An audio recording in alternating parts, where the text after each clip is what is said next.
주신 하나님 말씀 누가복음 18장 1절에서 8절 말씀입니다.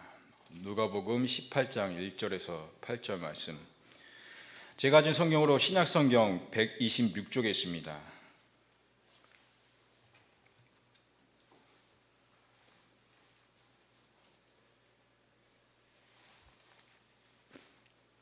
누가복음 18장 1절에서 8절 말씀. 우리 성도님들 찾으신 줄 알고 교독하고 마지막 합독합니다. 예수께서 그들에게 항상 기도하고 낙심하지 말아야 할 것을 비유로 말씀하여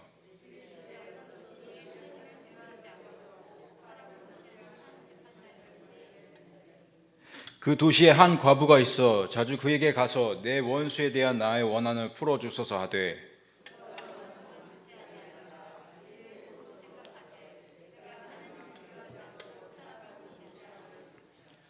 이 과부가 나를 번거롭게 하니 내가 그 원한을 풀어주리라. 그렇지 않으면 늘 와서 나를 괴롭게 하리라 하였느니라.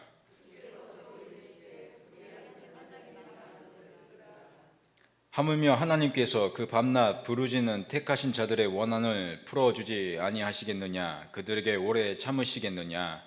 내가 너에게 이르노니 속히 그 원한을 풀어주시리라. 그러나 인재가 올 때에 세상에서 믿음을 보겠느냐 하시니라. 아멘. 사랑하는 성도님 여러분, 유명한 마시멜로 실험이 있습니다. 마시멜로란 초코바이 사이에 든 하얀 설탕 젤리와 같습니다. 미국에서는 이걸 불에 살짝 구워 먹습니다. 정말 달콤해서 미국 아이들은 정말 환장할 정도로 맛있습니다. 이 마시멜로를 갖고 미국 스탠퍼드 대학의 윌터 미셀이라는 학자가 실험을 합니다. 애들에게 마시멜로를 주고 지금 먹어도 좋지만 15분만 참으면 하나를 더 줄게 라고 했습니다. 어떤 애들은 참지 못하고 바로 먹었고 다른 아이들은 용케 15분을 알차까지 참아서 한 개를 받게 됩니다.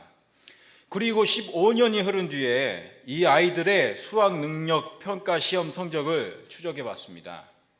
과연 어떤 일이 벌어졌을까요? 당시에 미국 수학 능력 평가 시험은 800점 만점이었습니다. 참지 못한 아이들에 비해서 15분을 더 참아서 마시멜로를 하나 더 받은 아이들의 성적이 평균 125점 이상 압도적으로 높았다는 겁니다. 이 만족 유해 실험은 마시멜로 이야기라는 책에 소개되어 우리나라에서도 무척 유명해졌습니다. 마시멜로의 교훈이 인생 성공의 핵심이라고 생각합니다. 미래를 위해 현재의 고통을 감수할 수 있는 능력. 우리는 대학교 입학을 위해 재수를 하는 사람들을 조금 더 높게 평가해야 합니다. 재수를 한 학생들은 인생의 가장 예민한 시기에 나름 깊은 좌절을 맛보게 됩니다. 그 좌절의 시기에 게으르지 않고 오늘의 고통을 감수하는 마시멜로 능력을 연습한 학생이기 때문입니다. 여러분, 유명한 교수의 말을 인용해서 말씀을 드리고자 합니다. 요즘 사람들마다 인터넷을 많이 쓰죠. 인터넷에 많이 적혀있는 문구는 뭘까요? 통계를 내보지는 않았지만 아마 카르페 디엠이라는 말이 아닐까요? 여기저기서 꽤 많이 보게 됩니다. 카르페 디엠은 라틴어예요. 로마의 시인 호라티우스의 시에 나오는 카르페 디엠. 뜻은 바로 오늘을 잡아라 입니다. 호라티우스의 시에서는 시간이란 덧없는 것이라는 말로 쓰이죠. 반면에 영화에서는 평범한 삶을 살지 말라는 뜻으로 사용되었습니다. 또한 많은 사람들은 현재를 즐겨라 라는 뜻으로 받아들이고 있습니다. 현재를 즐기라 라는 글귀는 아마도 행복의 맥락에서 풀어보는 것이 맞을 겁니다. 인간은 행복을 추구하죠. 우리 모두 행복해지기 위해서 삽니다.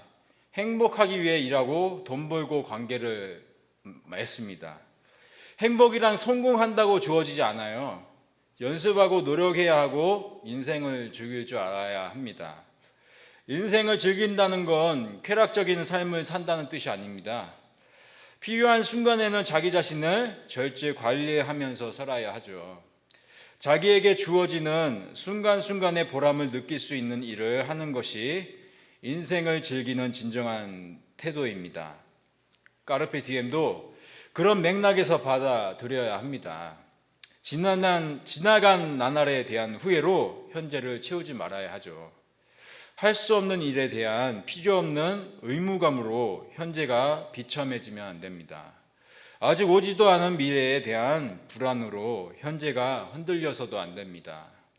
자신의 목표를 확고하게 정해야 하죠. 특히 하나님의 영광을 삶의 궁극적인 목적으로 삼으셔야 합니다.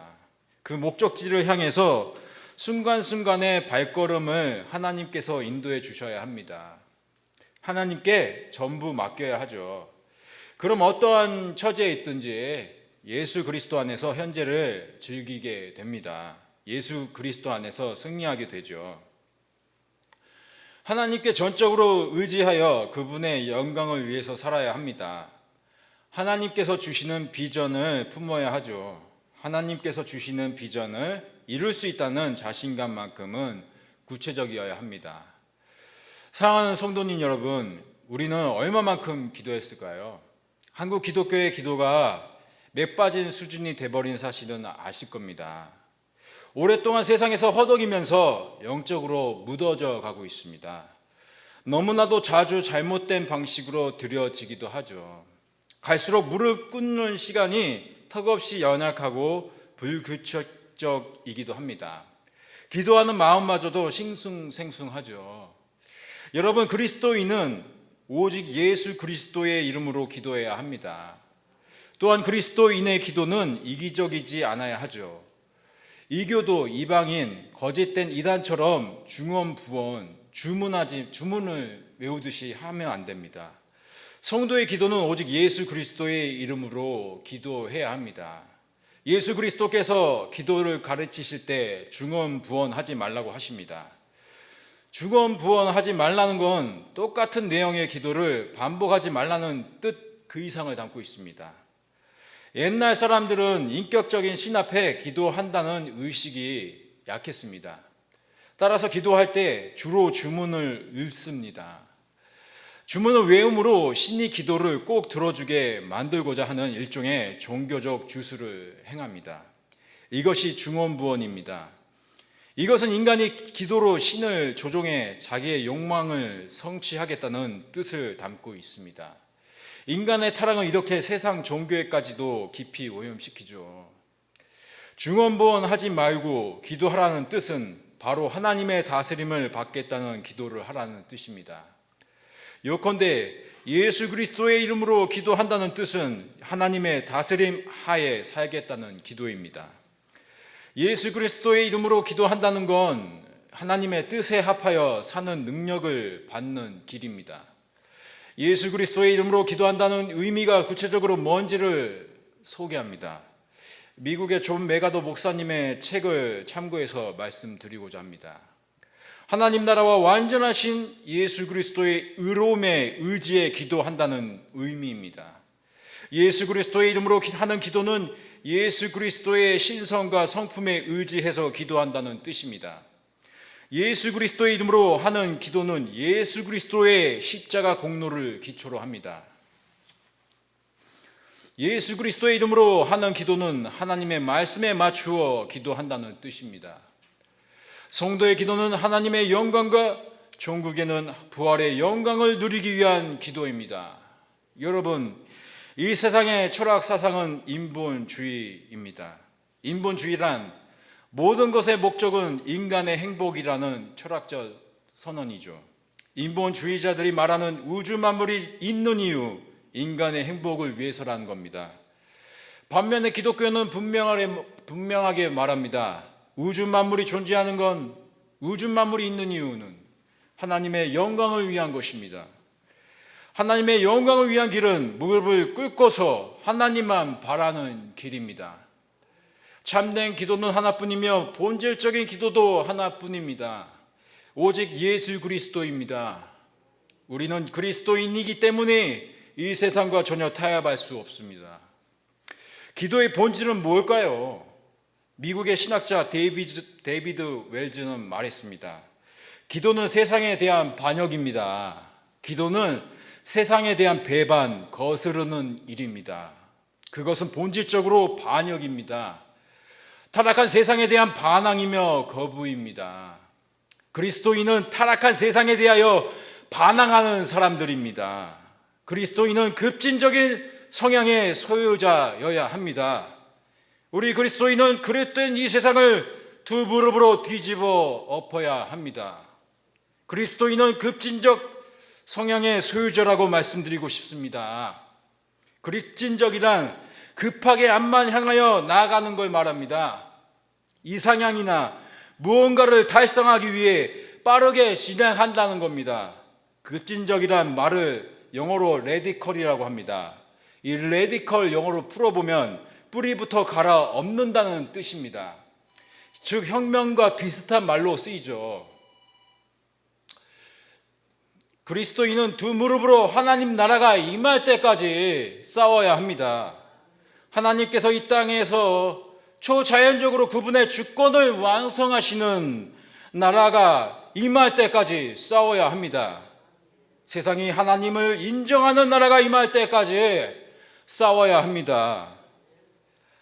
예수 그리스도께서 다시 오셔서 하나님 나라가 완벽하게 이루어질 때까지 싸워야 합니다. 우리는 그분의 나라를 위해서 급진적인 그리스도인이 되어 싸워야 합니다. 그리스도인은 하나님이 세우신 말씀의 표준과 어울리지 않는 세상의 그릇된 사상과 가치관, 이념, 세계관을 거부하며 반항하는 사람입니다. 기도는 선과 악 사이에는 메울 수 없는 틈이 있다고 울부짖는 표현입니다. 악은 선의 결핍입니다. 악은 뒤틀린 존재이며 아무것도 쓸모없음입니다. 선으로 악을 짓누르고 정복해야 합니다. 세상을 변화시키는 하나님의 뜻과 그분의 나라가 이루어지도록 두 무릎으로 싸워야 합니다. 예수 그리스도께서는 항상 기도하고 낭망치 말아야 한다고 말씀하셨습니다. 현실 그대로를 받아들여서 주눅들지 마십시오. 삶의 순간마다 주어지는 기도의 특혜를 아예 놓쳐버리는 사람들이 되지 마십시오. 한국 교회는 세속주의자들이 무척이나 많습니다.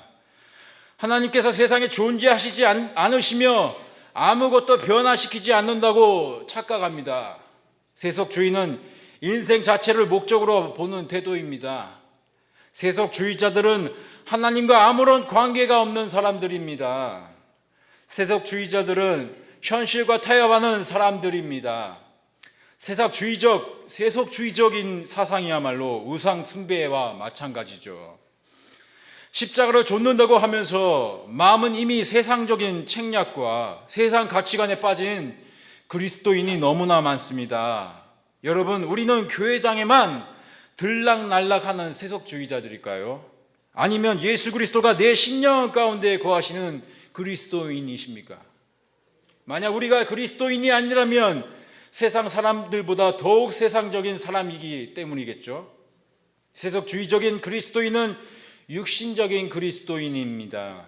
육신적인 그리스도인은 자기 자신을 중심으로 채우는 타락한 본성을 가졌습니다. 육신적인 그리스도인은 눈에 보이는 종교적인 것들에 너무나도 의존합니다. 교회의 분위기와 환경이 자기 마음에 꼭 들어야 하죠. 설교자의 설교 내용이 자신의 비위를 맞춰야 합니다. 훌륭한 성가대에 우아하고 세련된 음악, 부와 명예를 가진 성도들, 교양미 넘치는 성도들이 많은 대형 교회를 찾아다닙니다. 선교 전도, 성경 공부보다는 프로그램과 게임을 원합니다. 육신적인 그리스도인은 자기 육신적 취향이 만족되기를 원하죠. 육신적인 그리스도인은 부드럽고 위로가 되는 성경 구절에만 주목합니다. 하지만 마음을 찌르고 의기소침하게 만들고 죄를 책망하는 구절들은 건너뜁니다. 육신적 그리스도인은 영적으로 무감각하고 죄와 허물로 영원히 그만 죽은 사람들입니다. 반면에 성숙한 그리스도인, 신령한 그리스도인은 교회 외적인 사이즈, 시스템, 프로그램 따위에 연연하지 않습니다. 신령한 그리스도인은 마음의 성령님을 모시며 오직 하나님만 예배하며 교제하기를 원합니다. 세상은 하나님을 미워하면서 반역하고 있습니다. 죄는 자기 중심적인 유상 숭배죠. 죄의 본질은 바로 하나님을 미워하는 겁니다. 죄의 본질은 하나님을 영화롭게도 하지 않고 하나님께 영광 드리지 않은 것입니다. 반면에 기독교인은 세상을 비폭력적으로 반역하는 사람들입니다. 예수 그리스도께서 비폭력적, 무조항적인 십자가의 사랑으로 세상을 구하셨습니다. 당연히 그리스도인은 세상과 전혀 타협할 수가 없죠. 두 무릎으로 세상의 어둠을 무너뜨려야 합니다. 예수 그리스도의 십자가 사랑으로 세상을 바꿔야 합니다. 성경적인 관점에서 예수 그리스도를 따른다는 뜻이 뭔지 아십니까? 예수 그리스도를 쫓으며 자기 십자가를 짊어져야 합니다. 순교하겠다는 마음으로 목숨을 걸고 예수님을 따라가겠다는 뜻이죠. 비폭력적, 무저항적인 십자가 사랑으로 세상을 뒤집어 엎어야 합니다. 두 무릎으로 어둠과 싸워야 합니다. 십자가 붙들고 승리하는 급진적 그리스도인이 되시는 저와 여러분들에게 축복합니다. 세상을 십자가로 말미암아 하나님과 화평을 이루신 예수 그리스도를 본받으십시오. 우리도 십자가를 지고서 세상에서 많은 사람들을 하나님 품으로 안겨야 합니다. 우리는 이 땅에서 하나님 나라를 이루어야 할 하나님 나라의 시민입니다. 급진적인 기독교 평화주의자야말로 그리스도의 제자도를 충실하게 따르는 사람입니다. 예수 그리스도의 제자는 세상을 하나님 나라로 이루어야 할 빛과 소금입니다. 예수 그리스도의 제자도는 하나님 사랑에 근거해야 합니다.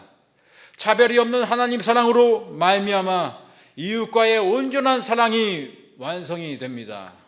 사랑하는 성도님 여러분, 우리가 세상이 감당하지 못하는 믿음을 가진 그리스도인이 되어야 합니다. 우리가 성령님께 붙잡힌 바 된 신령한 그리스도인이 되어야 합니다. 만약 우리가 목숨을 걸고 예수 그리스도를 믿지 않는다면 진정한 그리스도인이 아닙니다. 세상과 타협하면서 교회당만 들락날락하는 교회 당원일 뿐이죠. 세상에서 패배하는 그리스도인이 되어버립니다. 우리는 진정 예수 그리스도의 급진적인 평화주의적인 그리스도인이 되어야 합니다. 해답은 예수 그리스도와 그분의 복음에 있습니다.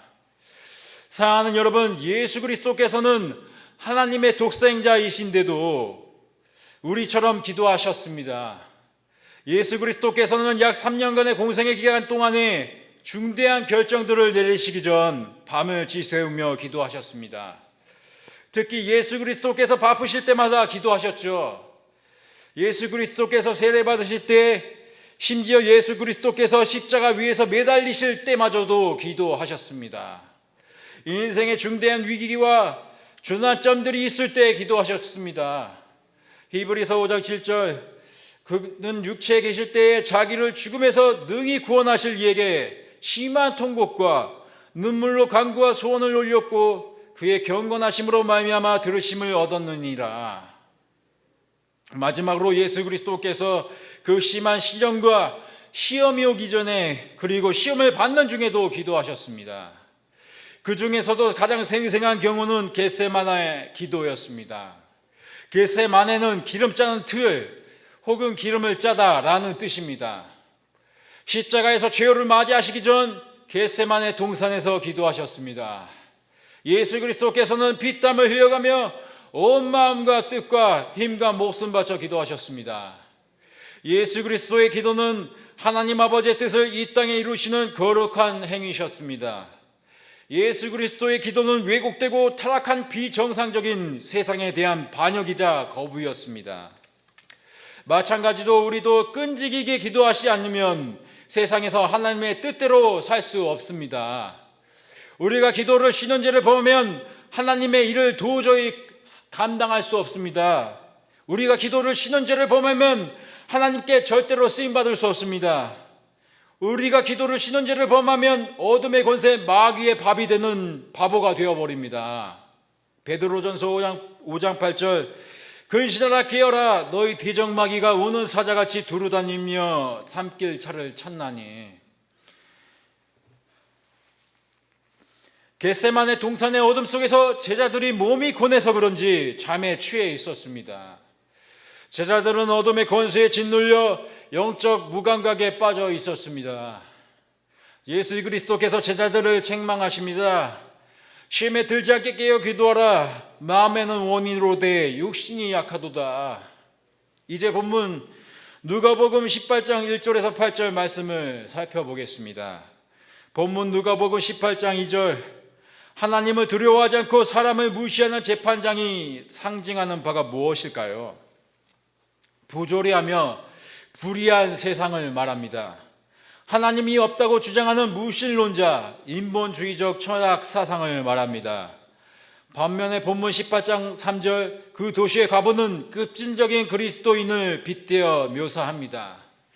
급진적인 그리스도인은 불의하고 부조리한 세상을 기도로 무너뜨려야 합니다. 기도는 하나님의 의로운 분노하심으로 잘못된 세상을 무너뜨리게 하는 도구입니다. 하나님의 의로운 분노가 없다면 우리가 세상에서 도덕적으로 살아야 할 이유가 전혀 없겠죠. 본문 누가복음 18장 7절에서는 우리가 두 무릎으로 꿇게 된다면 우리들의 원한을 풀어주시겠다고 약속합니다. 반면에 8절, 그러나 인자가 올 때에 세상에서 믿음을 보겠느냐라고 한탄하십니다. 얼마나 우리를 떨게 하는 무시무시한 말씀이라고 생각하지 않으십니까? 그리스도께서 다시 오실 때 참된 믿음이 상대적으로 눈에 보기 어려워진다, 희귀해진다는 말씀입니다.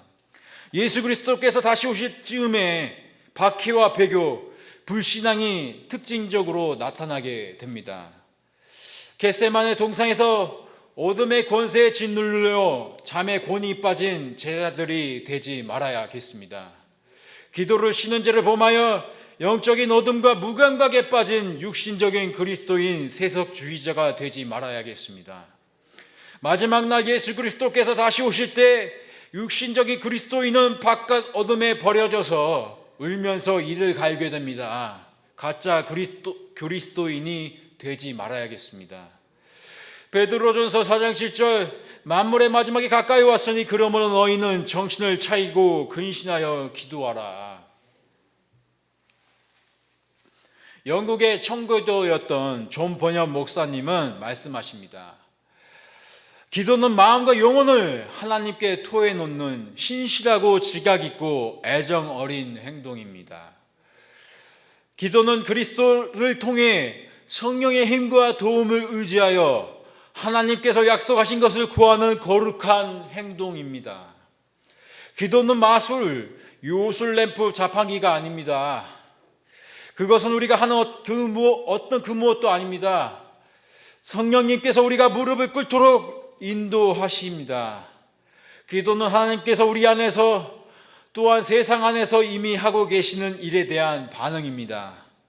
우리 기도는 하나님께서 우리의 자유를 빼앗지 않으시면서 일하시도록 필요한 문을 여는 일입니다. 기도는 하나님과의 궁극적인 협력하는 일입니다. 보네퍼 목사님은 말씀합니다. 기도는 이 땅에서 사역하시는 하나님과의 파트너십입니다. 기도는 하나님 아버지의 뜻, 즉 하나님의 말씀을 받아들이고 나를 바꾸는, 변화시키는 것입니다. 기도하는 사람에게 성령님의 권능이 불타오르며 역사합니다. 우리가 신령한 그리스도인으로 변화가 될 때 우리의 가정과 학교, 직장, 나라가 변화되게 마련입니다. 사랑하는 성도님 여러분, 언제나 기도 시간에 울부짖는 기도를 하십시오. 기도의 사람이 되십시오. 본질적인 기도도 하나뿐이며 기도의 참된 기도도 하나뿐입니다. 바로 예수 그리스도이십니다. 예수 그리스도 안에서 예수 그리스도를 본받는 기도의 용사가 되는 저와 여러분 일상교회 되기를 간절히 소망합니다. 기도하겠습니다. 존귀한 건 감사 찬양 세세토록 받으시기에 합당하신 하나님 아버지, 걸어가시고 존귀하시고 흠없 점넘는 어린 양 예수 그리스도 십자가의 보혈로 저희를 죽음에서 구원해주신 하나님 아버지 감사드립니다. 감사로 제사를 지닌 자가 하늘을 영화롭게 합니다. 행위를 옳게 하며 함께서 구원을 보이신다고 하셨습니다. 추수감사절을 향한 새벽 기도회가 곧 다가오고 있습니다. 추수감사절에 감사한 마음으로 하나님께 저희의 무릎으로 하나님께 제물을 올려드립니다.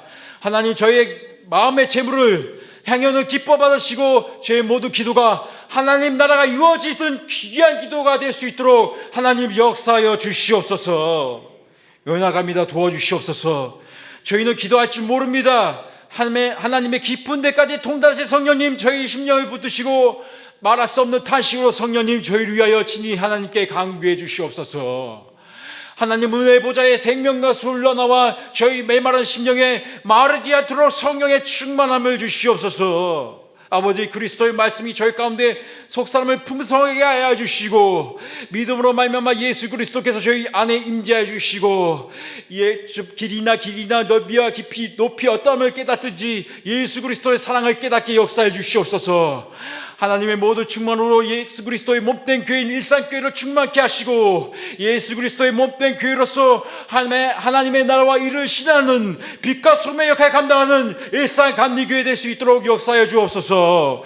우리 김현태 담임 목사님 성령의 기름을 한량없이 부어주시고 세계 선교에 이바지하고 하나님의 나라를 이 땅에 이루어가는 데 쓰임받는 귀한 담임 목사님 될 수 있도록 성령을 한량없이 부어주시고 말씀을 통하여 저희 심령 가운데 심령 골수 관절 찔러 쪼개는 귀한 성령 충만한 은혜의 말씀을 허락하여 주옵소서.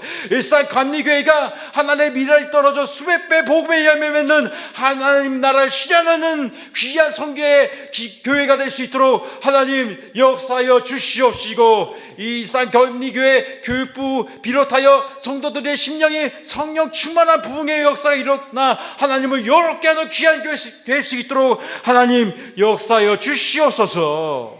예수 그리스도 이름 받들어 간절히 기도합니다. 아멘.